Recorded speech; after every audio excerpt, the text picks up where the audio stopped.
Dag sê broers en susters, ek vertrou dit gaan goed met iedereen en elkeen van julle. Ons is besig met die huweliksverbond, ek het deel 1 gedoen, hierdie is deel 2. En hier gaan ons verduidelik hoe Yeshua se dood die skeibrief uitgewis het, hoe die nuwe verbond bevestig is en hoe die bruid Israel voorberei word vir die herstelverbond met Jahwe. Hierdie is 'n lering wat Jason baie goed doen. Op my profiel is daar 'n link na Jason se huweliksverbond. Ek probeer dit 'n bietjie verkort.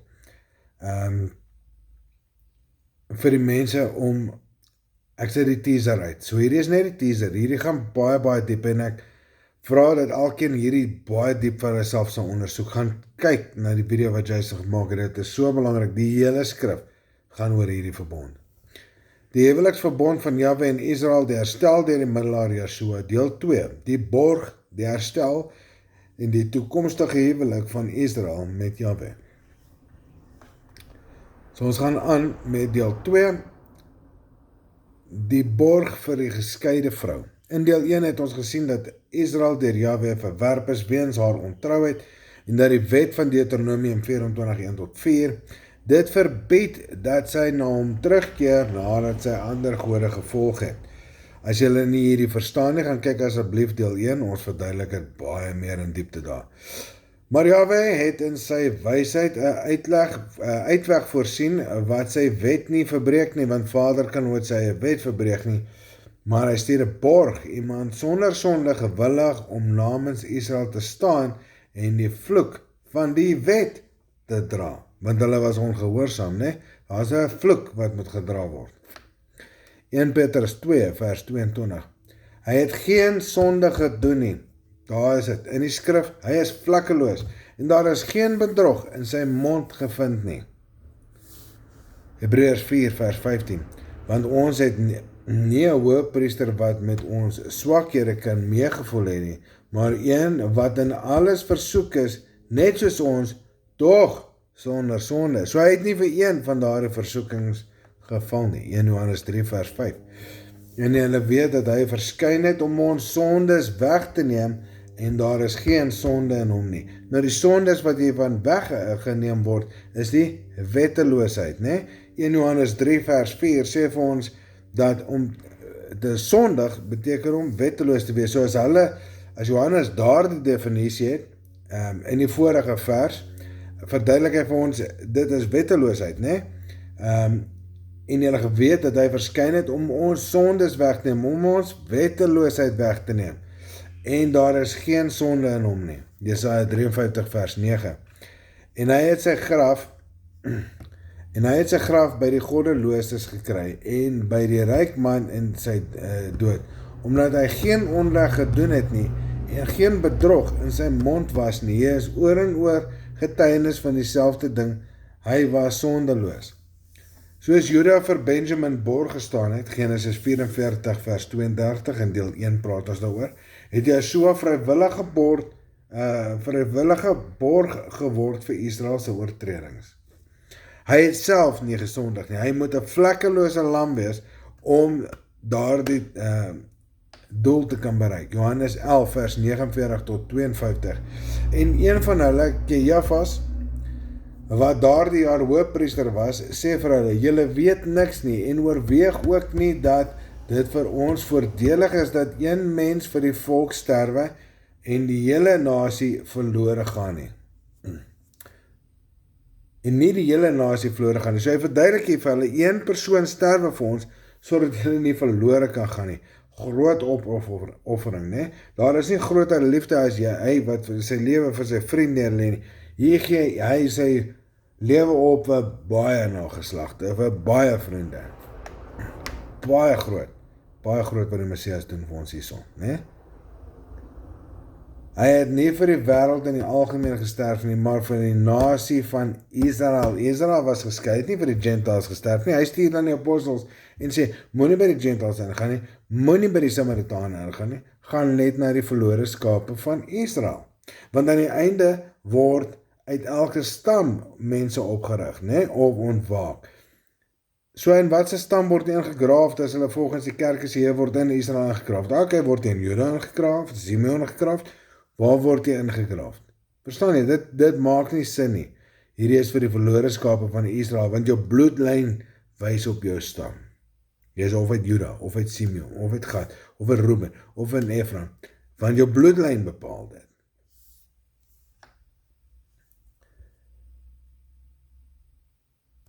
Die doel van Yeshua se dood. Israel was onder die vloek van die wet. Met ander woorde Deuteronomium 28 vers 15 tot 68. Oor hulle ongehoorsaamheid was hulle geskei, was hulle tussen die Gentiles, was hulle in ballingskap geneem.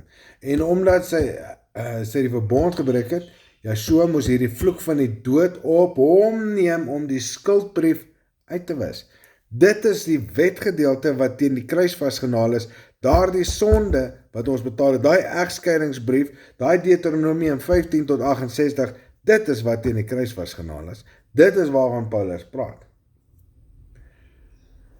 Nie deur die wet af te skaf nie, maar deur die skuld wat teenoor die wet gestaan het te betaal. Met ander woorde, hy het daai skuld betaal wat teen daai wet gestaan het. Kolossense 2 vers 13 tot 14.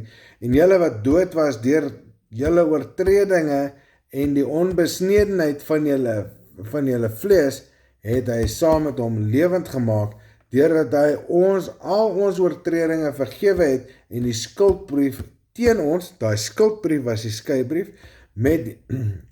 wat met insettinge was, uitgedelg het en dit uit die weg geruim het, deur aan die kruis te spyker. Nou, dis presies wat hiervan gepraat word. So die dood wat die Messias vir ons sterf, beteken ons kan, wanneer ons gedoop word en ons deur daai water skoon gewas word, en ons gaan kyk na die vergelykings waar ons opstaan as 'n nuwe mens, as 'n skoon mens, alles voorheen uitgewis en gevee. Nou staan daai sonde nie meer teen ons nie. Nou is ons sondeloos. Die dag wat ons gedoop word, sondeloos. Wat voorheen gebeur het, word nie op jou gereken het nie, want jy is dood en het weer opgestaan. Dis die moontlikheid om terug in die verbond te gaan. Nou word daar geen wet gebreek as jy jouself bekeer en terugdraai na die Vader nie. Jy staan weer 'n kans om in daardie verbond te kan ingaan. Wat was hierdie skuldbrief? Dit was die skeibrief, Jeremia 3 vers 8, die dokumente van verwerping en dood. Yeshua deur sy bloed het dit geblus, sodat die vrou Israel weer wettig kan terugkeer, net soos ek nou verduidelik het. Hy het nie die wet gekanselleer nie, hy het die skuld verwyder wat Israel onder die straf van die wet gebring het. Matteus 5 vers 17 tot 18, moenie dink dat hy gekom het, dis die Messias wat praat, moenie dink dat hy gekom het om die wet of die profete te ontbind nie. Ek het nie gekom om dit te ontbind nie, maar om dit te vervul. Hoekom sê hy dit? Want die mense loop rond en dink, die wet is nie meer nodig nie. Nee. Hier so praat die Messias. Hy sê, moenie dink dat hy gekom het om die wet en profete te ontbind nie. Ek het nie gekom om dit te ontbind nie, maar om dit te vervul. Met ander woorde, hier is 'n werk wat hy moet vervul, hier is 'n ding wat hy moet doen, en hy moet vlekkeloos wees om dit te doen. Want voorwaar ek sê vir julle, totdat die hemel en die aarde verbygaan, daar is nog 'n hemel, daar is nog 'n aarde, so wat ek met julle praat, sal nie een note of een titeltjie van hierdie wet ooit verbygaan, totdat alles gebeur het nie. Alles het nog nie gebeur nie, mense. Bekeer julle terug na die wet van Jahwe. Die nuwe verbond is nog nie ten volle herstel nie. Die verbond kan nie herstel nie, want die verbond kan alleenlik herstel wanneer Israel eensgesind Vader dien. En dit beteken dat hy reeds deur sy bekering gegaan het, dat hy reeds deur die hervorming van Nehemia gegaan het, dat hy weer terug in die wette, verordeninge en insettinge van Vader wandel, dat broer nie met broer stry nie, dan kan ons in die verbond tree, dan kan die verbond hernuwe word, totdat elkeen sy eie opinie het, of elkeen nog rond fladder en val, en nie doen wat reg is in die oë van Vader nie, kan ons nie in daai verbond tree nie. Word wakker, boerevolk.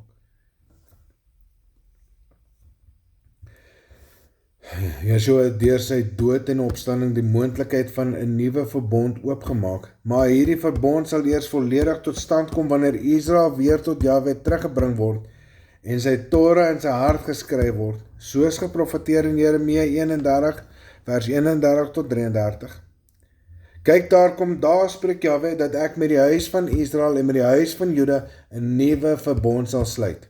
Nie soos die verbond wat ek met hulle vaders gesluit het toe ek hulle by die hand gevat het om uit Egipte land uit te lei nie, Maar dit is die verbond wat ek na die dae met die huis van Israel sal sluit, spreek Jahwe. Ek sal my wet in die binneste gee. So die wet is nog steeds van toepassing. Hy is net nie meer op die klip geskryf, soos die klipharte wat opgeskryf was nie, maar hy gaan op 'n vleeslike hart geskryf word, op die Israelse binneste. Die wet in hulle binneste gee en dit hulle op 'n harte skrywe en ek sal vir hulle God wees en hulle sal weer vir my 'n volk wees. Daar is daai eensgesindheid wat ons nou honger om daardie verbond weer te kan betree. Die voorbereiding vir hierdie verbond is nou aan die gang, want soveel van die broers en susters word wakker, gaan terug en bekeer hulle tot die wette, verordening en insettinge reg rondom die vier hoeke van die aarde. Oral waar Israel verstrooi is en in ballingskap is die mense besig om te ontwaak. Jy kan nie self 'n Christen noem en sê jy is ontwaak as jy die geloof van die laaste 2000 jaar hou nie. Ontwaking beteken, jy word wakker uit hom uit. Jy gaan uit haar uit, daardie Baal geloof. Ons leef dus in 'n tyd van voorbereiding, 'n tyd waarin Yeshua as middelaar optree om die bruid skoon te maak. Efesiërs 5 vers 25 tot 27. Soos ook die Messias die gemeente lief gehad het en homself daarvoor oorgegee het om dit te heilig nadat hy dit gereinig het met die waterbad deur die woord, sodat hy dit voor hom kan stel as 'n gemeente, as 'n byeenkoms van gelowiges, wat heerlik is, sonder vlek of rimpel of iets dergeliks. Dis wat die doop doen. Hierdie gemeente verwys nie na 'n kerkstruktuur nie, maar die herstel van Israel, die eensgesindheid van die volk. Die huis van Israel en die huis van Juda saam.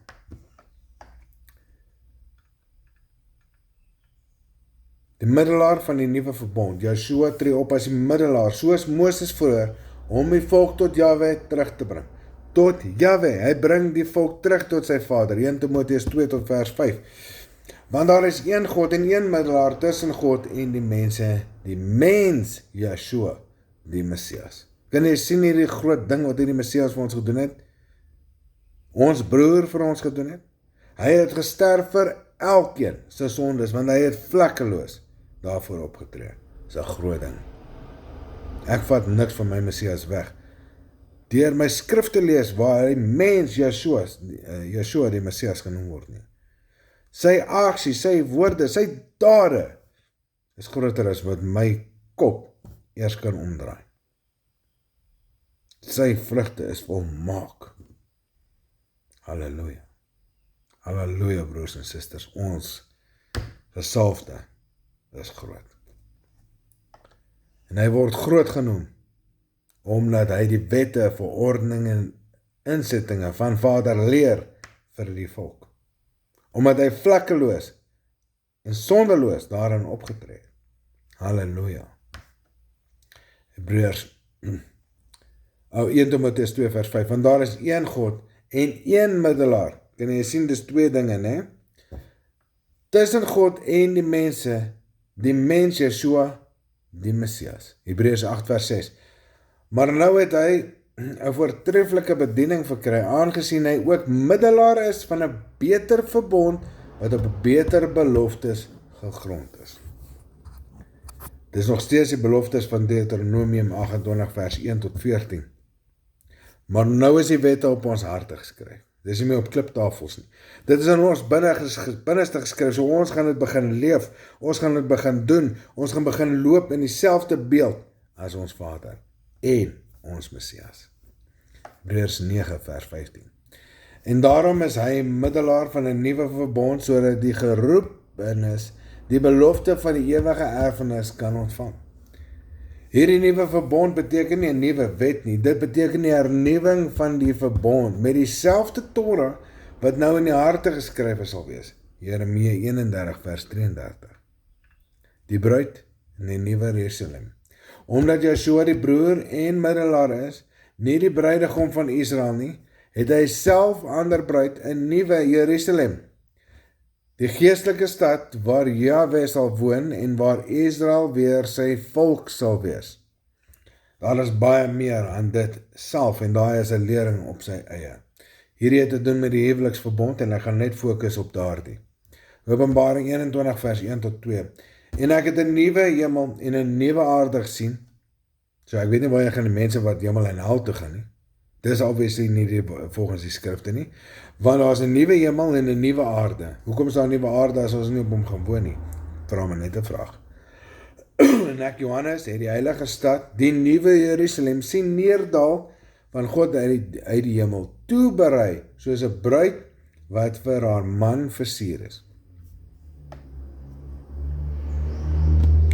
Openbaring 21 vers 9 tot 12. Kom hierheen, ek sal jou die bruid, die vrou van die lam wys. En hy het my in die gees op groot en hoë berg geneem en aan my die heilige stad Jerusalem getoon. Hierdie stad het 12 poorte, elkeen benoem na die 12 stamme van Israel. Geen heidense volk of wettelose mens, as jy nie die wet volg nie, sal daar kan ingaan nie. Dis in Openbaring. As die wet nie weggedoen is, hoekom is dit 'n vereiste van die eindtyd? Dat jy wetteloos is en nie die wet handhaaf nie, dat jy nie in die koninkryk gaan ingaan nie. Die 144.000 word as priesters en dienaars van hierdie heilige tempel aangestel. 12.000 uit elke stam. Dis net vir Israel. Waar is die Gentiles? Nou uit watter stamme is hierdie Gentiles? En as hulle ingegraafd is, in watter stam is hulle ingegraafd? Nee, jou bloedlyn wys jou stam. Openbaring 7 vers 4. Yeshua dien as hoëpriester en middelaar, nie as bruidegom van Israel nie, maar as die wat die bruid Israel voorberei om weer met haar oorspronklike man Jahwe herenig te word. Openbaring 21 vers 3. Kyk, die tent van God is by die mense en hy sal by julle woon. En hulle sal sy volk wees en God self sal by hulle wees, hulle God. Die groot huweliksmaal. Wanneer Israel herstel is en Jahwe weer onder hulle woon, sal daar 'n groot fees wees, die bruiloft van die lam, waar Yeshua as hoëpriester die volk aan sy Vader aanbied. En daardie is ook 'n les op sy eie. Daar is baie mense dink dit is 'n groot party. Soos ek sê, 'n hele topic. Ons gaan nie nou van die pad af gaan. Openbaring 19 vers 9 en hy sê vir my, skryf, geseënd is hulle wat na die bruilofsmaal van die lam geroep is. Hier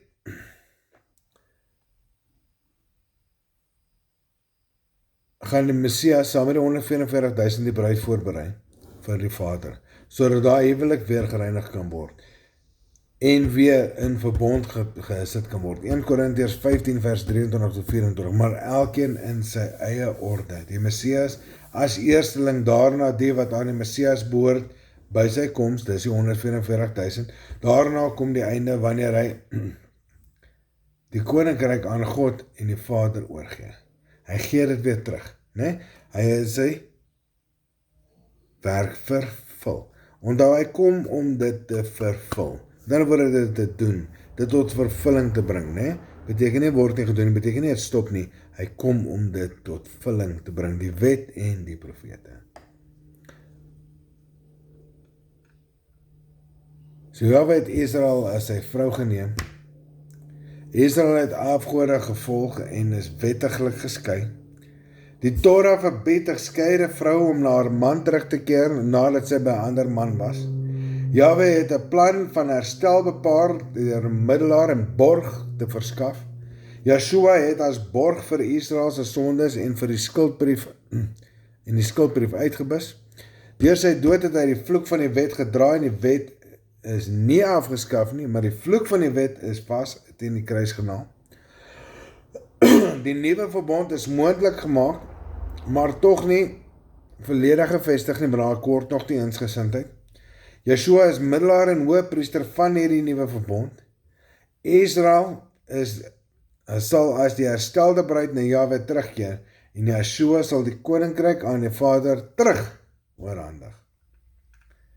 Jahwe het nooit sy wet verander nie. Hy het net 'n manier gevind om sy geregtigheid en sy liefde te verenig. Deur Yeshua se gehoorsaamheid, sy offer en sy priesterskap is die pad van herstel wettiglik oopgemaak. Esau word tans voorberei vir haar herstel in haar verbond en binnekort sal Jahwe weer onder sy volk woon. Want so is die bruidegom om verheug oor die bruid, so sal jou God om oor jou verheug. Jesaja 62 vers 5.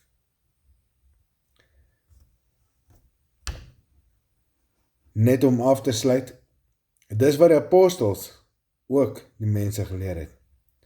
Paulus het ook geleer van die huweliksverbond. Romeine 7 vers 1 tot 4. Of weet julle nie, broers, ek spreek immers met die wat die wet ken, dat die wet oor 'n mens heers solank as wat hy lewe, want die getroue vrou is deur die wet aan haar man gebonde solank as hy lewe, maar as die man sterf, is sy vry van die wet van haar man. Kan jy sien, hy is besig om die huweliksverbond te leer.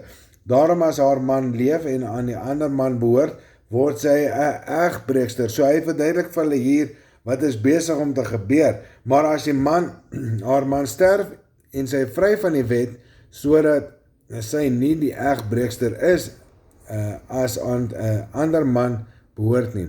So is julle ook, my broers. Sien jy, maak daai vergelyking. Deur die liggaam van die Messias dood vir die wet. Daar bedoel hy, die Messias het jou nou kom red, is moontlik vir jou om terug te gaan, om aan 'n ander te behoort, naamlik aan hom wat jou uit die dode opgewek is, sodat ons God vrugte kan dra. Paulus is moeilik om te verstaan, maar as jy die wet ken, dan weet jy wat hy leer. Hier leer Paulus die huweliksverbond, né? Hy gebruik presies die vergelyking van die huweliksverbond uit Deuteronomium. Hy verduidelik dit aan Israel en hy verduidelik hoekom. Daar is baie meer daarin te sê en ons sal nog in dit ingaan, want nou wil ek net hierdie video's uitkry van die huweliksverbond, sodat ek kan wys wat sê die skrifte oor die punt, wat het Paulus geleer, wat het Johannes geleer, wat het die Messias geleer, en ons gaan wys, alles is dieselfde. Maar dit sal ons doen op 'n ander keer. Broers en susters, ek hoop julle vind baat in hierdie, en ek hoop dit help, ieder en elkeen van julle. Julle moet 'n geweldige lekker dag hê, en mag dit geseënd wees, en liefde en groete in elke huis. Shalom.